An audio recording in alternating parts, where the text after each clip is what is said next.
Fa amin'izao akatoky ny fifidianana izao tena napakevitra ny Zoro ireo vahoaka madinika sy ambany tanàna mba tsy hanaovan'ireo mpanao politika azy ireo fitaovana politika intsony entina hakana fitondrana na nitanteraka hetsika ho fanairana ny mpanao politika ary ny fikambana ny vahoaka madinika sy sahirana miafitena teny Andavamamba tonga teny an-toerana Iravakarandriamanalina sy Mamy Rasamuely.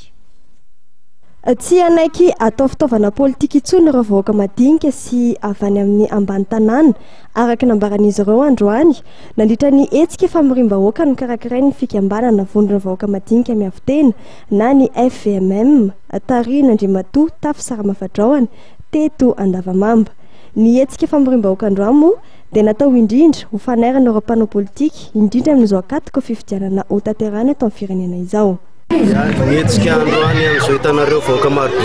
dia hetsika ny FVMM zany fikambanana vahoaka sahirana miafitena dia tia amin'ny faritra iva sy tia amin'ny vahoaka sahirana tsy akanavaka eto amin'ny faritra amban-tanàna. Ny antony moa dia fanairana an'ireo politisien rehetra misy eto amin'ny firenena mba hijiry manokana an'ireo vahoaka sahirana ireo vahoaka mba tsy atao fitaovana foana ireo vahoaka ireo fa tonga amin'ny fotoana ijorony ankehitriny mijoro zay satria mahatsiaro tena voatsindrialoka hatramin'izay mijoro zay hiaraka amin'ireo vahoaka marobe ireo hitaky izay mety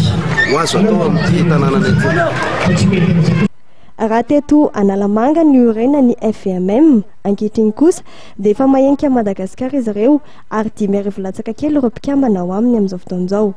Fototra ijoroan'ity fikambanan'ity ny aro ny vahoaka madinika ka mba hisiny ny fitsonjovana azy ireo sy tetikasa entina mampandroso ny tanànan'izy ireo.